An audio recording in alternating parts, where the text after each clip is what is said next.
All right. Um, Welcome everyone to the Old Matthews Road traffic calming meeting.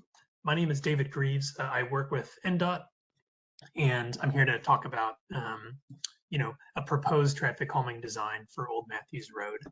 This is a virtual only meeting that's being recorded. So after this call wraps up, we're going to send the recording to NDOT. They'll post it onto their YouTube page, and that way it can be viewed by anyone on the street who wasn't able to make it tonight but is still curious about how the meeting went. We're going to start by just talking what is traffic calming in general for anyone who isn't familiar with the program. The Neighborhood Street Traffic Calming Program, that's what NSTC stands for, is a program that focuses on residential streets. So we're not talking about big roads like Trinity Lane, or certainly anything larger than that. But neighborhoods where people are living. It is a program that focuses on physical solutions over significant lengths. So we've got a question already in the chat about the boundaries of the project. What that means is we don't do these like one block at a time. We try to choose applications that have corridors that are longer together. And if someone does apply for like a really short length, we'll put a little thought into it and see if it can't be expanded a bit. The primary goal of the traffic calming program is speed reduction. That's really what we're focused on doing here tonight, is preventing unsafe driving in neighborhoods where people are living, and that's usually why people apply as well. There are 3 E's in traffic calming. Those are education, enforcement, and engineering. Engineering is big and bold down there because that's really what NDOT has the most control over. They're responsible for the design of all of our streets here in Nashville, and they work hard to make sure that a safe environment is provided for folks who live here. We also do education, so that's kind of like the meeting we're having here right now, talking about traffic calming, making sure people know why driving is sometimes dangerous, especially at high speeds. And then finally, there's enforcement. And that's mainly in the court of Metro Nashville Police Department. And unfortunately, they just cannot be everywhere at once. So, while theoretically, if we did have a police officer on every street enforcing the speed limit, we may not have as big of a problem, but they've got a lot of other responsibilities on their plate. And we try to rely on other solutions. Just to reiterate, this is a program that is in pursuit of safety, safety and Vision Zero. Those are kind of one and the same, but ultimately Vision Zero is the imagination that we may have 0 fatalities or injuries on Nashville's streets. And the reason that's so important is, of course, we all like to know that we're safe and our family members are safe, and anyone else that we care about is going to make it home at the end of the day. The reason speed is such a big factor in what we're going for tonight is the faster a car is going, if it were to hit a pedestrian, the less likely it is that that pedestrian survives. And that's pretty intuitive for most people. I mean, we all know that if we were hit by a car, like on the highway, for instance, it would not go as well as, if they were going quite a bit slower. That's what this, chart here is there to hammer home. That just want to make sure that that's sort of our starting point for designing these projects. This is a really popular program. When Old Matthews Road was selected earlier in 2023, there were over 500 neighborhood streets who had applied and are waiting for traffic calming on their street. In that summer, we did choose 85 neighborhood streets to do projects for, which is quite a bit more than the 25 we usually do. So we were really excited about that, but 85 out of 500 is still, just a fraction of the neighborhoods who have asked for traffic calming. There are a few things that we can do as part of these designs, but there's a lot of things that are sort of outside of the realm that traffic calming is able to address. Some of the common examples are things like bike lanes or sidewalks. We don't focus on those so much, but are more just about what can we do quickly in order to achieve slower speeds. So for instances like that, we want to make sure that everyone is aware. Nashville does have what's called Hub Nashville. That's a website, a phone number, and an app kind of all rolled up into one. But it's a way to make requests to the city. And that can be anything from a stop sign. It could be a sidewalk, but it could also be, maybe a tree needs trimming because it's blocking a hill or a sign or something. So sort of the full range of different requests that might be made, those can all go through Hub Nashville.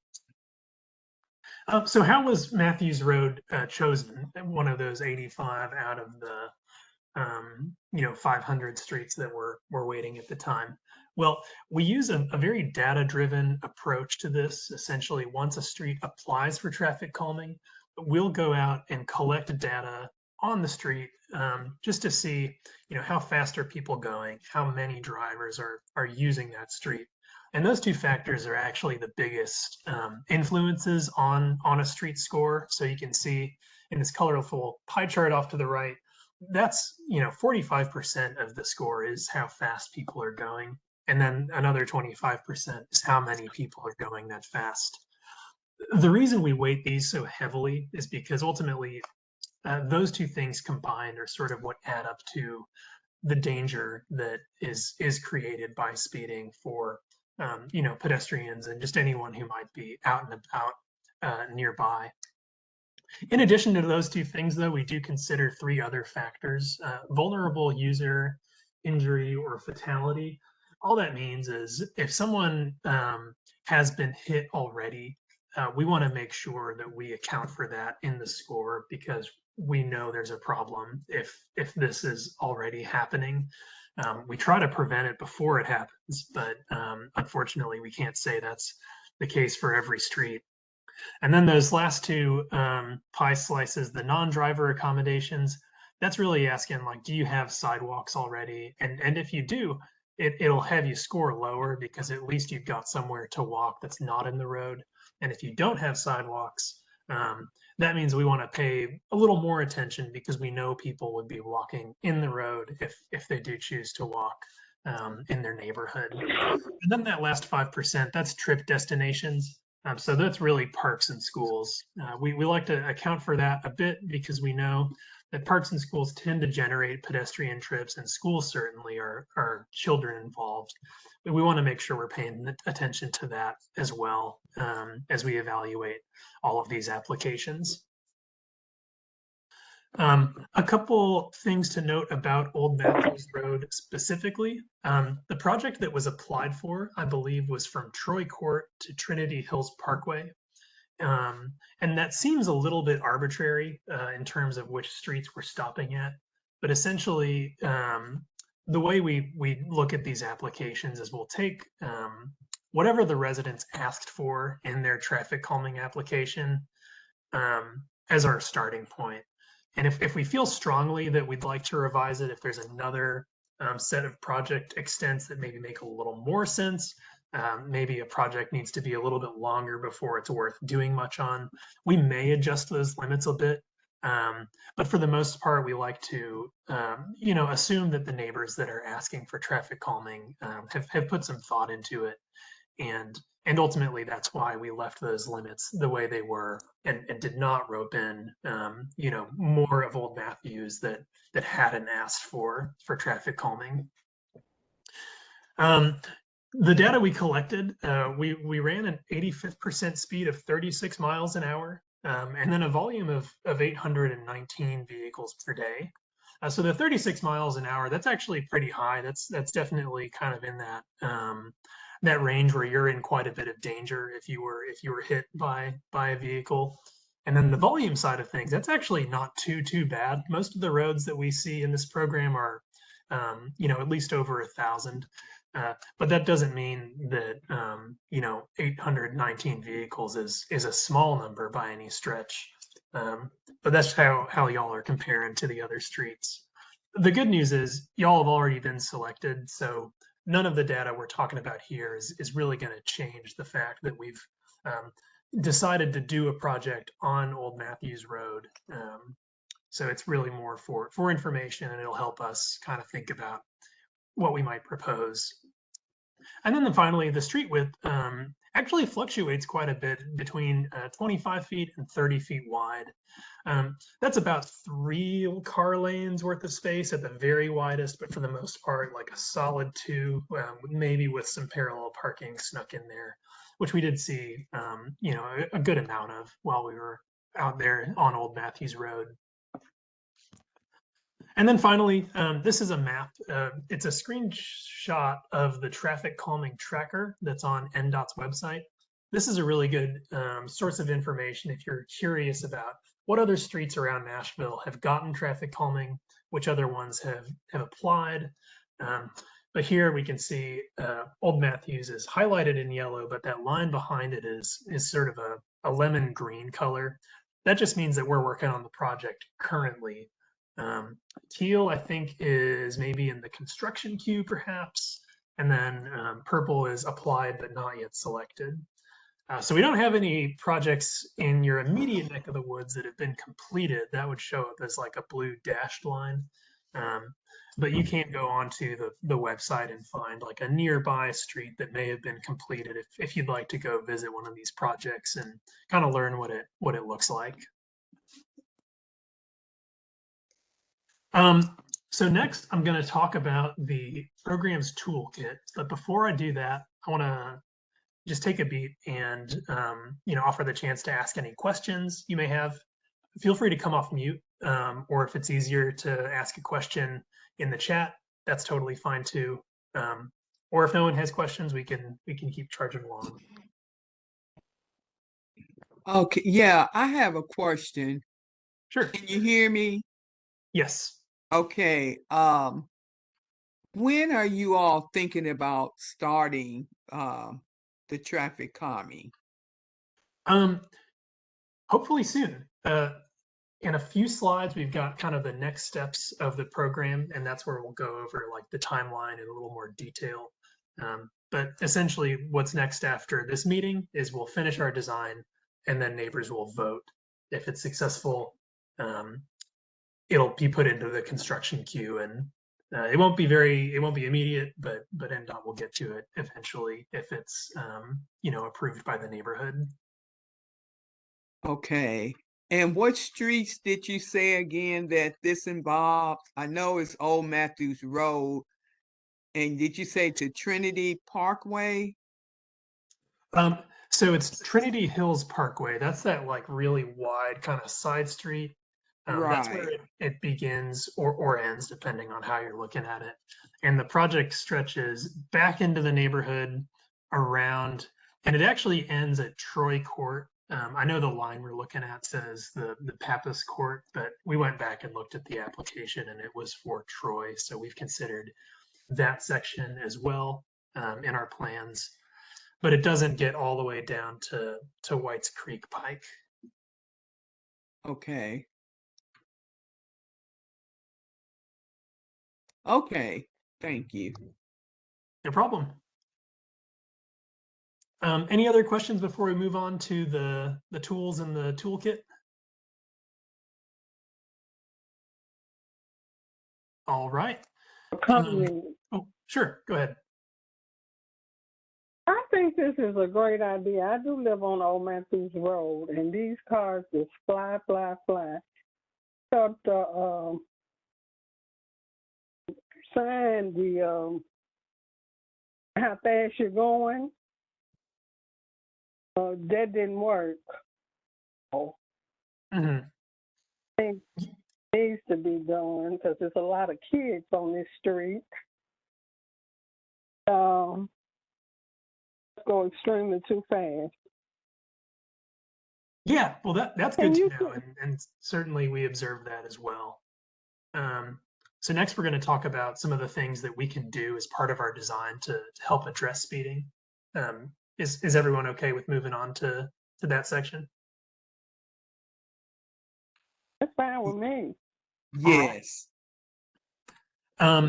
Great.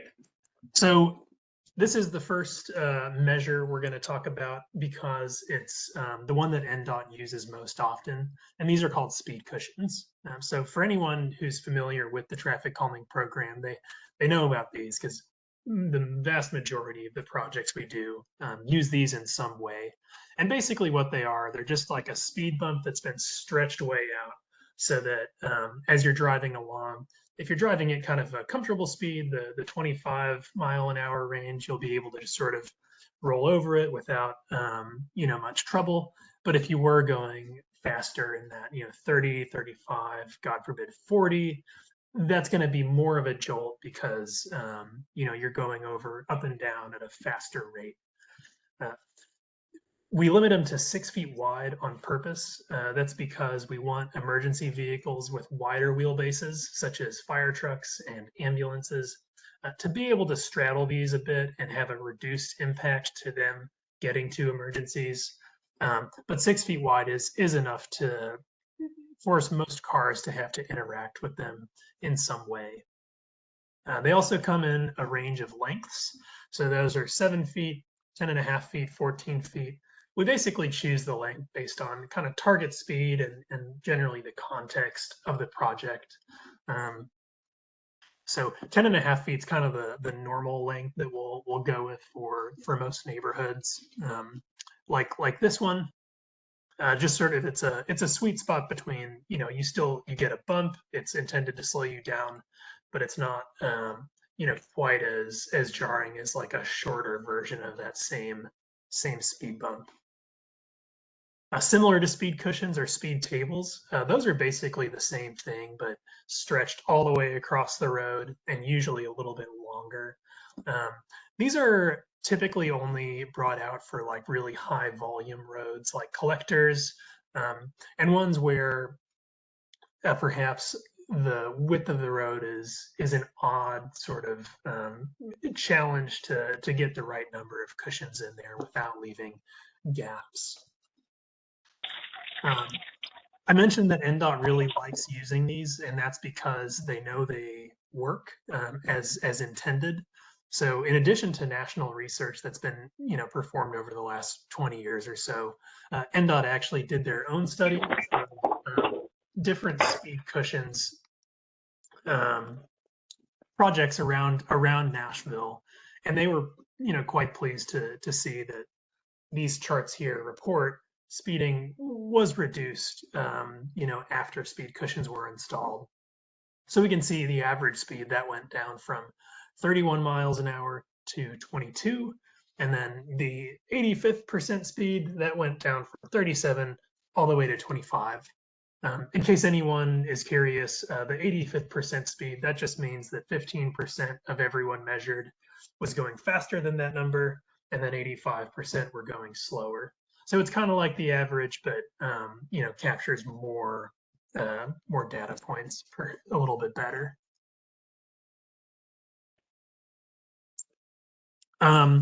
We've already mentioned these in the meeting. These are called radar feedback signs, and they work essentially like that. They tell you what speed you're supposed to go, and then they tell you what speed you're going. We use these in concert with other things a lot of times. And also when speed cushions aren't available as a tool. So for instance, a speed cushion may not be allowed to be installed on a steep hill because of grade constraints. We might put a radar feedback sign there just to sort of supplement the tools we're using. We actually have proposed a couple of these on Old Matthews, both at the beginning of either side of the street. And the reason for that is we may worry that people, coming into the neighborhood, perhaps they're already speeding. I know there's a hill on one side. So we'd like to, say, hey, you're going 35 miles an hour, maybe slow down before you get to those speed cushions. And, it's just another way to sort of warn drivers like, hey, traffic calming is here. You should be driving an appropriate speed. But we've mentioned that they don't work so well. NDOT has measured an average of 6 to 7 mile an hour reduction before and after installation, but the jury's kind of out on if that is like a permanent reduction. There's sort of a suspicion that drivers may get used to these after a while, and maybe their effectiveness wears off. But ultimately, they are just signs, so they have no ability to physically slow a car down the way a speed cushion might, and that limiting factor certainly is we can't force drivers to slow down with signs, as has been pointed out. We can also do pavement narrowing. That is where we take a wide section of street and narrow it down with white edge lines. The reason we may employ this technique is because a really wide street makes it easier to go quite fast without really realizing it. So if you can imagine like a wide open interstate, driving quickly there feels comfortable because you're not really constrained by narrow lanes or trees or cars. So this is sort of along those lines, taking pavement and shrinking it down, if only psychologically, with some paint. It's not something we usually do just on its own. It may be, again, used in concert with other measures to sort of approach a, more varied design. But those are some scenarios where we'll use these. We also do things at intersections called bulb outs. This is basically a tool where we stripe an intersection to be smaller than the pavement that's available. And the reason for that is really large intersections tend to allow people to turn through them quite fast.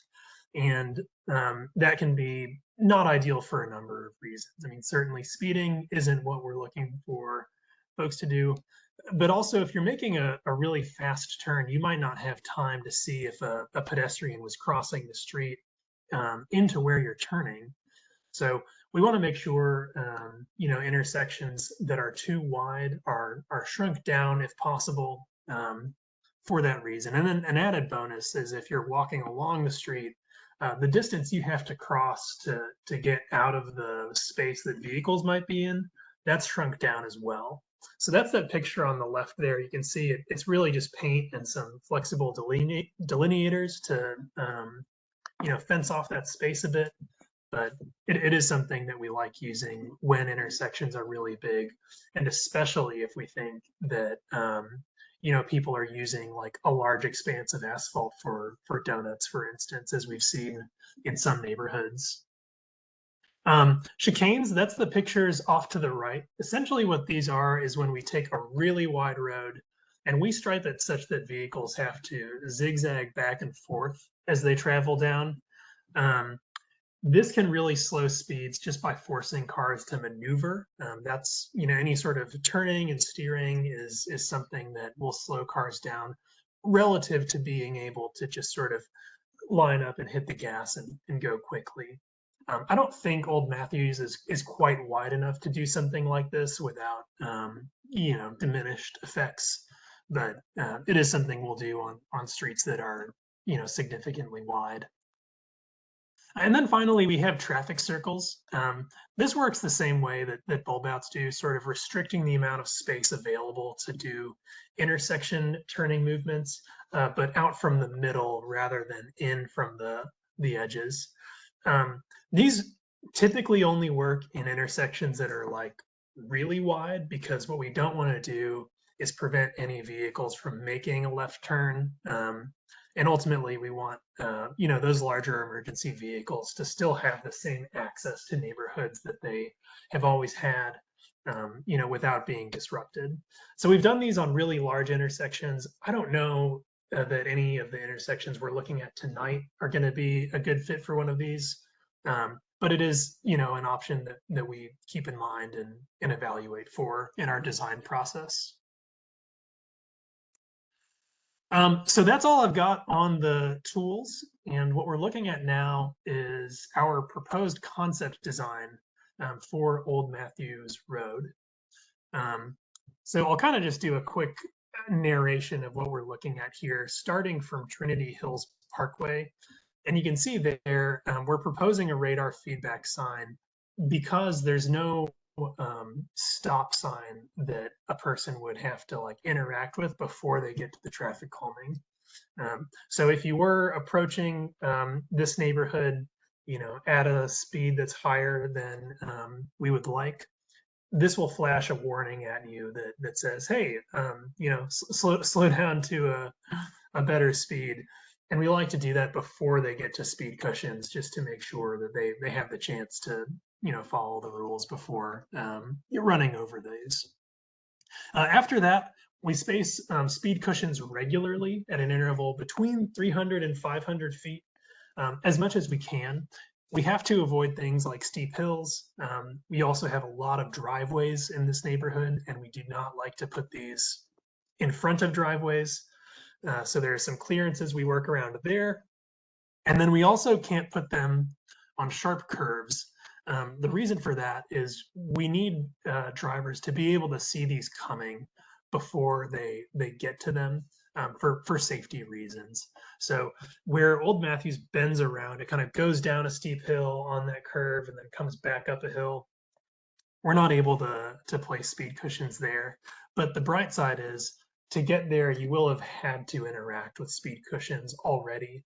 And the hope is that by doing that, you know, people won't have picked up a lot of speed while they're going around that curve.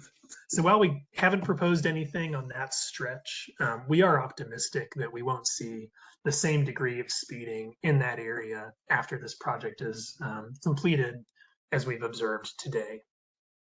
After we get around that curve, we actually get to some bulb outs. So this is kind of the one four-way intersection on this stretch of road.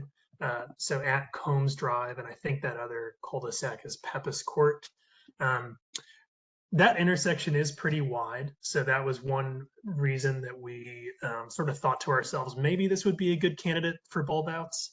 And then when we took a closer look on Google Maps, we actually saw a lot of like donut skid marks in the middle of the asphalt expanse.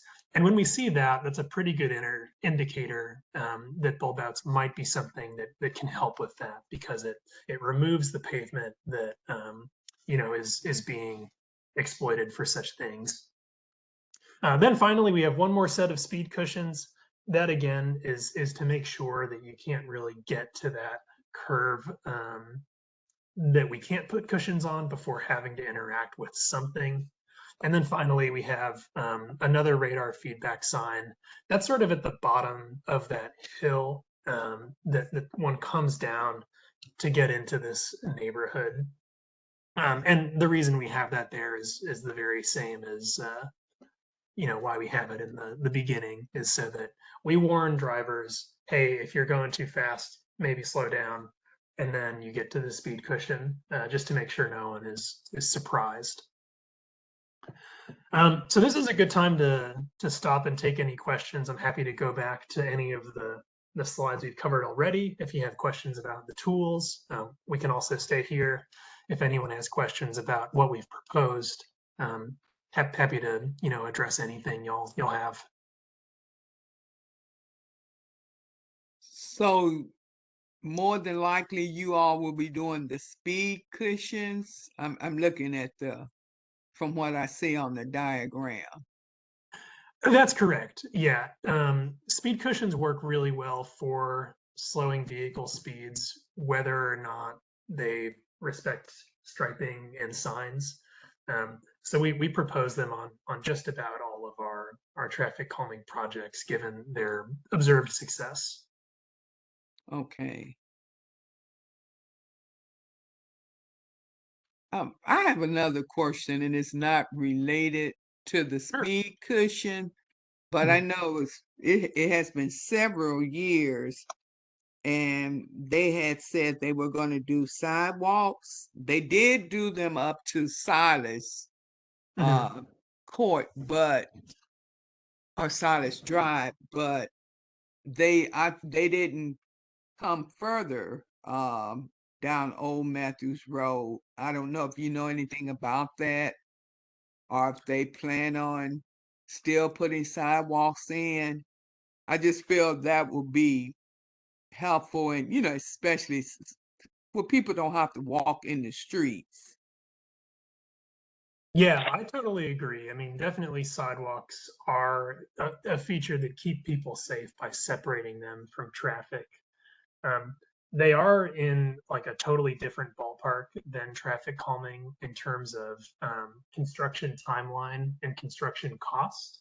So we're able to do a lot more traffic calming as a department than we're able to do sidewalks. We I would of course understand. love to do as many sidewalks as possible, but there's a lot of ground to make up um, in Nashville. While I'm talking, I'm trying to look at NDOT's sidewalk tracker to see if there are any like projects in the queue. Um, but it's possible that the sidewalk project that was installed, that's like the full extent of what they're planning on doing. Yeah, I know, because we received info to fill out for Mhm. that, and I can't remember. It's been several years ago. And like I said, they did come up to Silas Drive, but because we are north of Silas Drive, um, I was just wondering why it never did happen with the sidewalks north to Silas.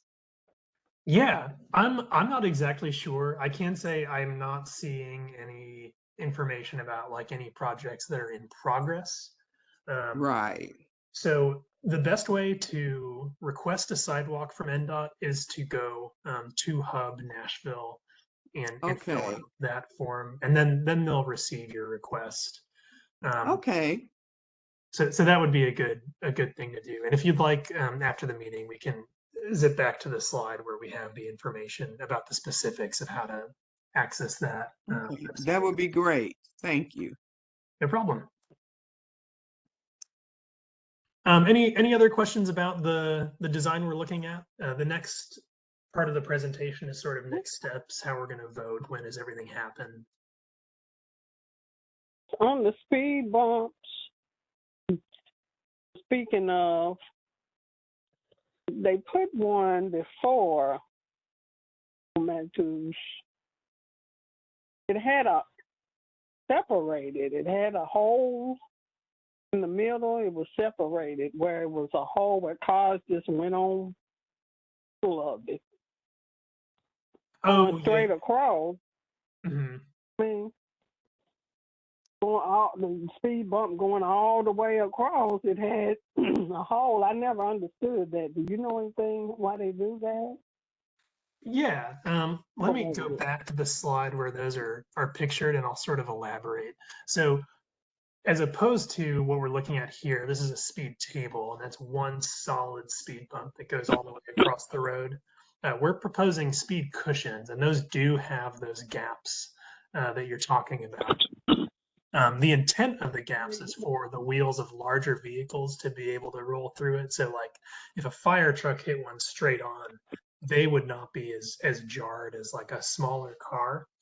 But if we lay these out improperly and leave a gap that's too wide, cars can drive right through it. And there are a couple of incomplete projects. Oh, yeah. So definitely in another part of East Nashville, there's a project that's being constructed now where there's a gap that will have some sort of delineator in it eventually. I've seen that one, and you're right, the gap is larger than we would design it for Old Matthews. Typically, we shoot for a gap between 4 and 2 feet wide. And the cars it didn't slow them down. They just went on through it fast. Oh, I Really, see. So you're saying the car purpose. did go over the speed bump, but they didn't slow down for it. Just went in the middle of the gap. I seen cars just go in the middle. Speed. 40. So that will happen if the gap in between the cushions is too wide. We will not have that problem on Old Matthews. We know that that's an issue, and we'll put the cushions close enough together so that cars aren't able to fit in between them. That's good. Okay. Thank you. Of course. Anything else? Okay. Well, let's go ahead and move on to the next step section of the presentation. Ask you one more thing. I'm sorry. Oh, yeah, please. No, not a problem. You said the neighborhood have to vote. When will that take place? Yeah, that's the perfect setup for this slide. So this is basically what we're looking at is a timeline of a project's life cycle throughout the program. So we can see in the top left, that starts with the application. So the reason Old Matthews Road is getting traffic calming is because someone asked for it. Next is the prioritization and selection. That's when we collect the data and evaluate it. And that red circle we're here doing now, that's the neighborhood meeting. So this is where we're presenting kind of our rough concept, what we sort of think, a traffic calming project would look like. We're collecting feedback from you all. So if you have any suggestions or other ideas that you're not seeing here, I'd love to hear about them. And then ultimately, we'll take all of that information and create a design. So those are construction plans, basically all of the information, a person would need to go out and build the project. So it'll look a lot like this, but just a little more detailed. We'll zoom into those bulb outs, we'll zoom in to the different sections of the street and say exactly where this cushion is going and this cushion is going. But ultimately, it'll be roughly this format, just on more pieces of paper. After we do the design, we can do one of two things. We can schedule a second neighborhood meeting where we'll show everyone our design, review the information that we've talked about in the first section of this presentation, and then take any more, thoughts and feedback and just sort of make sure everyone understands what is going on. The other thing we can do is we can finish our design and post the plans online and then announce that it's time to vote. I guess we'll get to the voting either way. The second meeting would just precede it, so it's adding like another step. If we go straight to voting, we'll post the plans, have a link to them, and send everyone postcards with instructions on how to do the voting. Usually that's about a month or two after the most recent meeting. So if we decide to move straight to the ballot, it'll be in about a month or so before you'll get those postcards in your mailbox. And then, of course, if we decide to schedule a second neighborhood meeting, we'll need some time to get that on the calendar, have the meeting, and then post the ballot mailers. Once the project has been voted on, if it is successful, that'll go into the construction queue. Right now, the construction queue is pretty large. So we've conservatively estimated about 8 to 10 months before the project could get built. Importantly, it doesn't take 8 to 10 months to build it. The vast majority of time is just waiting for it. And then the actual construction will be about a week or so. They have a certain amount of votes, Mr. David. Yeah, let me advance to this slide and we can zoom in a little bit more. So to answer your question, 66% or 2/3 of those who respond need to vote yes for it to move forward. So that doesn't mean 66% of all of the properties on Old Matthews Road. It really just works like any other election where it's which out of the votes that are submitted, how many were yes and how many were no. It is a voting period that's open for 6 weeks. So what will happen is you'll all get these postcards in the mail. Those will have detailed instructions on what to do.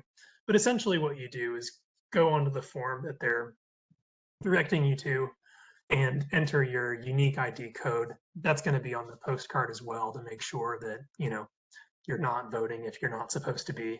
And then there's also a number on there that you could call if you'd prefer not to use the online form.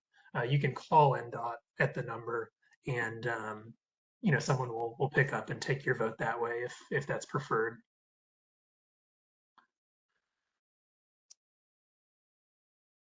So I mentioned that there are people who are supposed to vote. That's everyone highlighted in this this graphic here. Essentially, what we do is just take everyone who's a property owner with abutting the right of way. So you may not have an address on Old Matthews Road, but if one of your property lines touches Old Matthews Road, we'll send you a ballot card. There are a few reasons that we would like take something off the list. If the property was like vacant, we wouldn't bother sending that one mail. And also businesses. This is kind of a neighborhood focused program. So we really want to make sure that we're hearing from the residential properties on that street. I don't think there are any businesses on this section of Old Matthews that we're worried about. But anyway, that's that. And then finally, owners with multiple properties, they only get one vote. So we don't want someone to like vote 10 times just because they owned 10 houses, for instance. So we do kind of tailor this list to meet those various intentions, but ultimately we'll send out postcards to everyone who needs one.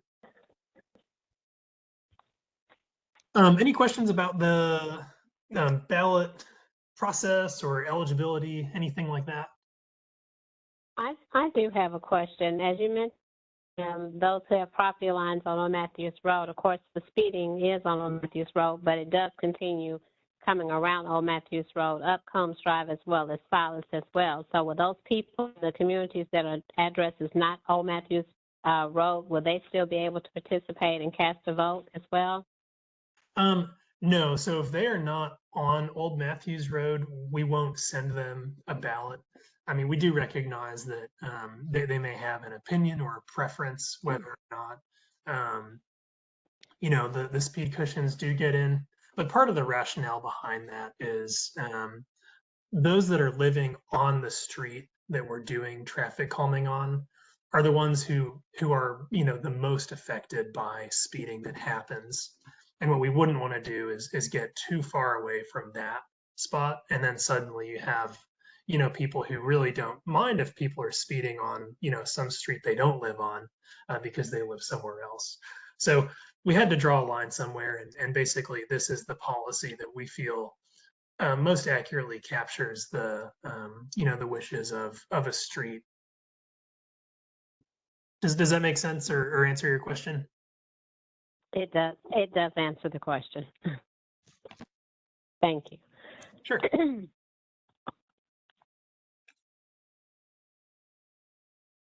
Anyone else?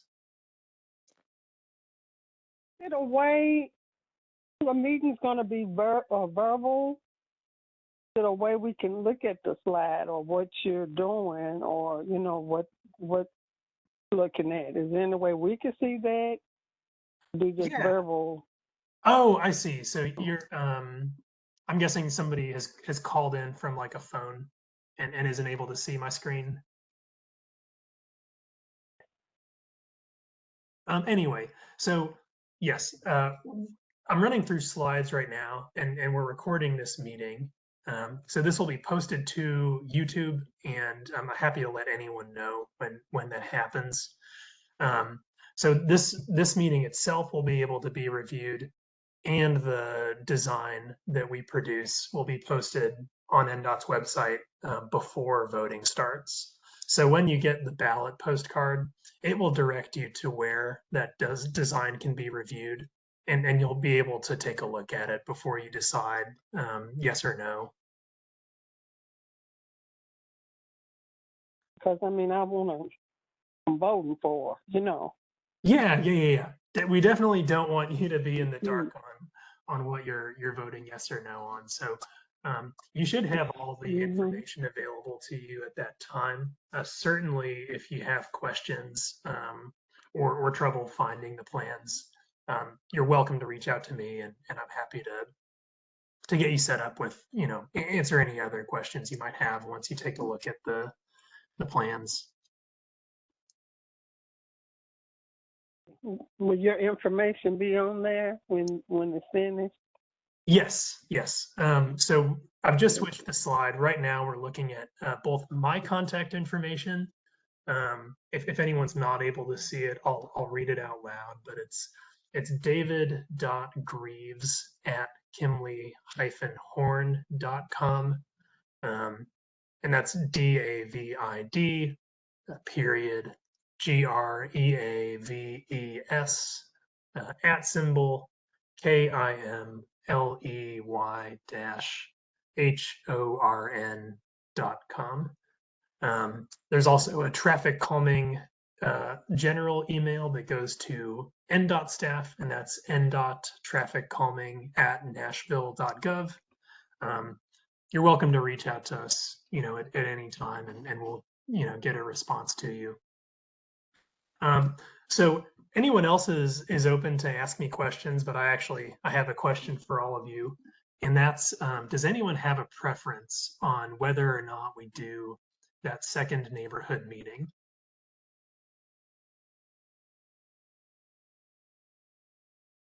Ashton, do we? Go ahead. Ashton, do we mind if you do a second meeting? And so I certainly don't mind doing it.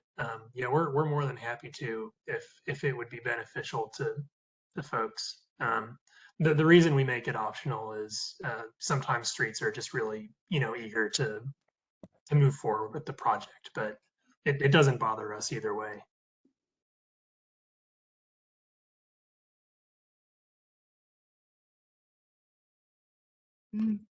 It'll Well, probably. I would love a second meeting.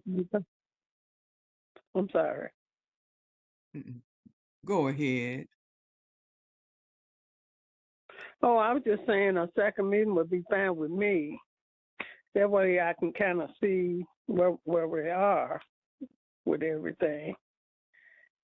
Yeah, that's totally fine. So I'll work on getting that scheduled with Councilmember Toombs, and then we'll be able to look at the construction drawings themselves in a little more detail before we go ahead and move forward with the voting. Cool. Well, any other questions in general? We can go back to the design or any of the previous slides we talked about. Or if there's anything else on your mind, feel free to ask now.